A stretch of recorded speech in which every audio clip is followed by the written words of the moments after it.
Doctor Irfan Khan, Apple के को founder Steve jobs, actor Rishi Kapoor, Bharat के फाइनेंस मिनिस्टर रहे अरुण जेटली साहब, ऐसे मशहूर लोगों की एक लंबी लिस्ट है जिनमें जो चीज एक कॉमन है वो है कैंसर। अलग अलग तरह के कैंसर ने इन लोगों की जान ली है। WHO के मुताबिक दुनिया में सालाना करीब 1 करोड़ लोग कैंसर के चलते दम तोड़ देते हैं और अगर सिर्फ इंडिया की बात की जाए तो 9 से 9.5 लाख लोग हर साल दम तोड़ देते हैं। लेकिन अगर मैं आपसे कहूं कि अब ये आंकड़ा कम हो जाएगा तो क्या आप यकीन करोगे? दरअसल अभी रशिया ने दावा किया है कि उसने दुनिया की पहली कैंसर वैक्सीन बना ली है जो इलाज में 100% इफेक्टिव है। 100% का मतलब ये है साहब कि बिल्कुल ठीक कर देगा कैंसर। पर क्या सच में ये पॉसिबल है?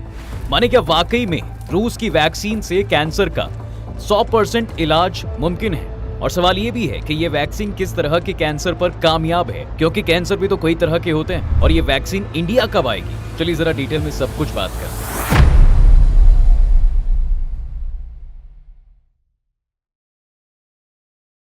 देखिए साहब, 6 अगस्त को रशिया की federal medical and biological agency यानी कि FMBA ने ऐलान कर दिया था कि उसने कैंसर की वैक्सीन तैयार कर ली। FMBA की चीफ वेरोनिका स्कॉट्सोवा ने कहा कि कई सालों तक रिसर्च चली और पिछले 3 सालों से प्री क्लिनिकल स्टडी पर काम होता रहा। वैक्सीन अब इस्तेमाल के लिए तैयार है, हम ऑफिशियल परमिशन का इंतजार कर रहे हैं।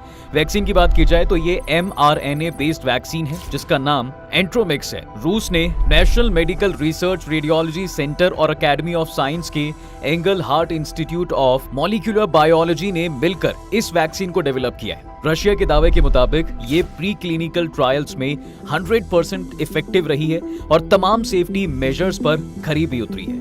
वैक्सीन के क्लिनिकल ट्रायल्स की शुरुआत कोलोरेक्टल कैंसर यानी कि बड़ी आंत के कैंसर के 48 मरीजों के साथ की गई थी और इन ट्रायल्स की announcement Saint Petersburg International Economic Forum यानी कि SPIEF 2025 में 18 से 21 जून को की गई थी। और इस ट्रायल में इसे बार बार इस्तेमाल करने पर भी कोई सीरियस साइड इफेक्ट नहीं देखे गए, जबकि कीमोथेरेपी और रेडिएशन थेरेपी जैसे कैंसर के इलाजों के सीरियस साइड इफेक्ट्स होते हैं। अब अगर इसे मंजूरी मिलती है तो एंट्रोमिक्स दुनिया की पहली पर्सनलाइज्ड mRNA कैंसर वैक्सीन बन जाएगी जो कि कैंसर की जंग लड़ेगी। वेरोनिका स्कॉट्सोवा के मुताबिक एंट्रोमिक्स को पर्सनलाइज्ड इसलिए भी कहा जा रहा है क्योंकि ये हर मरीज के लिए उनके RNA के बेस पर खास तौर पर तैयार की जाएगी। ये वैक्सीन शरीर के इम्यून सिस्टम को सुधारती है ताकि आपकी बॉडी कैंसर सेल्स को खुद पहचान कर उन्हें खत्म कर सके। ये वैक्सीन ट्यूमर को छोटा करने और उसे बढ़ने से रोकने में बेहद इफेक्टिव साबित हुई है।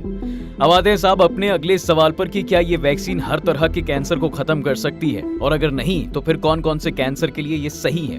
FMBA के मुताबिक एंट्रोमिक्स वैक्सीन 3 तरह के कैंसर को खत्म कर सकती है। पहला, कोलोरेक्टल यानी कि पेट का कैंसर। वैक्सीन कुछ मामलों में कोलोरेक्टल ट्यूमर को 60 से 80% तक कम करने और शुरुआती स्टेज में पूरी तरह खत्म करने में ये वैक्सीन सक्सेसफुल रही है। हालांकि कई रिपोर्ट्स में वैक्सीन को कोलोरेक्टल कैंसर पर 100% इफेक्टिव भी बताया गया है। ये वैक्सीन कोलोरेक्टल कैंसर के लिए पर्सनलाइज्ड की जाती है, यानी हर मरीज के कैंसर की गांठ यानी ट्यूमर के बेस पर इसे तैयार किया जाता है। दूसरा, ग्लियोब्लास्टोमा यानी ब्रेन कैंसर। देखिए साहब, एंट्रोमिक्स वैक्सीन का एक एडवांस्ड वर्जन ग्लियोब्लास्टोमा यानी कि ब्रेन के कैंसर के लिए डेवलप भी किया जा रहा है। ये अभी डेवलपमेंट के आखिरी फेज में है। ये वैक्सीन अभी कोलोरेक्टल कैंसर के वैक्सीन जितनी तैयार नहीं है, लेकिन रिसर्च तेजी से हो रही है। ग्लियोब्लास्टोमा दिमाग में तेजी से फैलने वाला कैंसर है जिसका इलाज इतना आसान नहीं है। तीसरा, मेलानोमा यानी कि स्किन और आंख का कैंसर। इसके लिए भी वैक्सीन का एक और वर्जन बनाया जा रहा है। ये वैक्सीन भी आखिरी फेज में है। ट्रायल्स में कोई सीरियस साइड इफेक्ट नहीं देखे गए।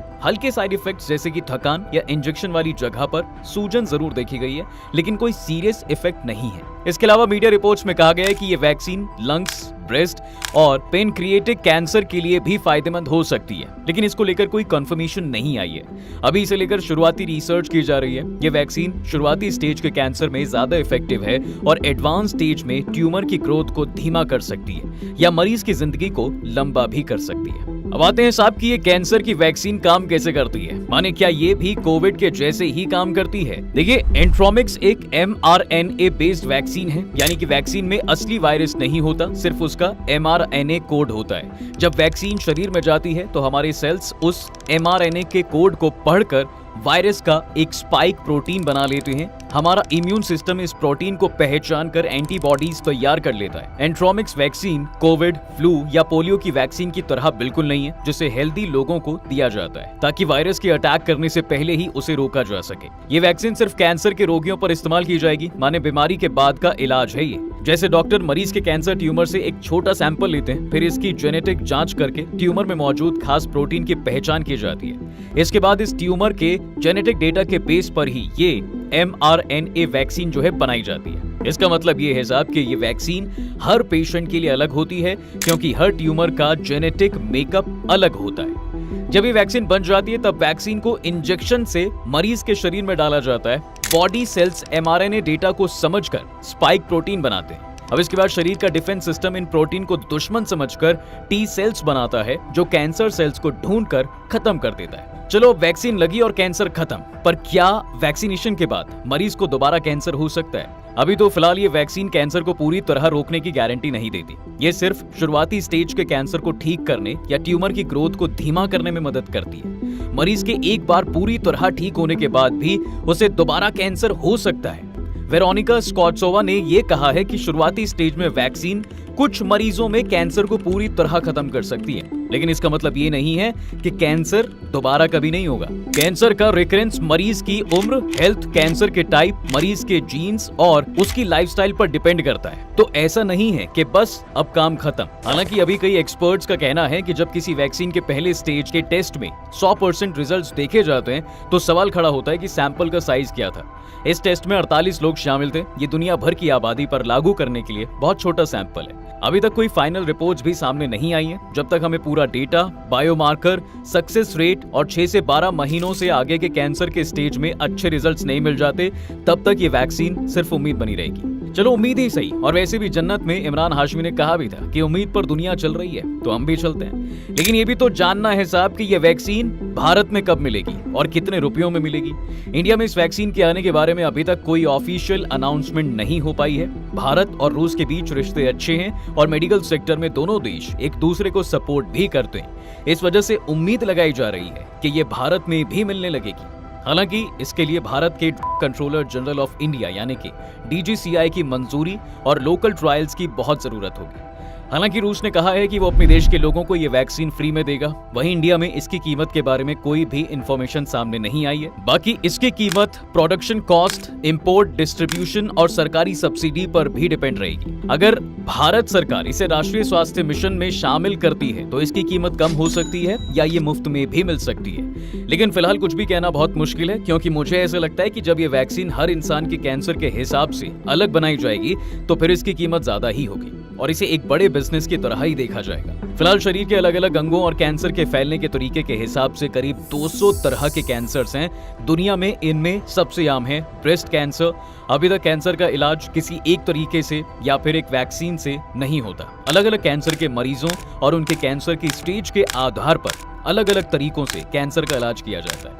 इनमें से सबसे कॉमन तरीके हैं surgery, chemotherapy, radiation therapy, immunotherapy, hormone therapy और स्टेम सेल ट्रांसप्लांट। और अब ऐसे में अगर वैक्सीन आती भी है तो वो एक रेवोल्यूशन भी होगा, हेल्थ सेक्टर में भी और बिजनेस सेक्टर में भी। इस पर आप भले ही अभी ना माने, पर मुझे ऐसा लगता है कि ये वैक्सीन बहुत से लोगों के लिए बहुत ज्यादा पैसा बनाने का तरीका होगा।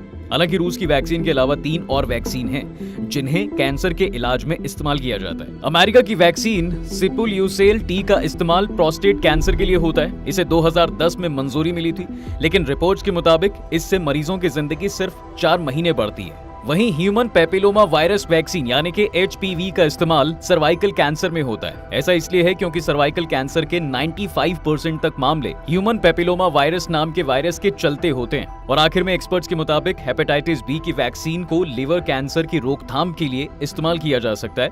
हालांकि ये लिवर कैंसर का 100% इलाज भी नहीं है। इसके अलावा सितंबर 2024 में अमेरिकी कंपनी क्योरवैक ने दावा किया था कि उसकी CVGBM कैंसर वैक्सीन का ग्लियोब्लास्टोमा यानी कि ब्रेन कैंसर के मरीजों पर शुरुआती ट्रायल असरदार रहा है। दुनिया भर में कई और कंपनियां जैसे कि जर्मनी की बायोइनटेक, अमेरिका की मॉडर्नो वगैरह कई तरह के कैंसर के लिए mRNA वैक्सीन पर ट्रायल कर रही है। लेकिन फिलहाल सबसे आगे रूस की ये नई वैक्सीन है। बाकी आपकी क्या राय है?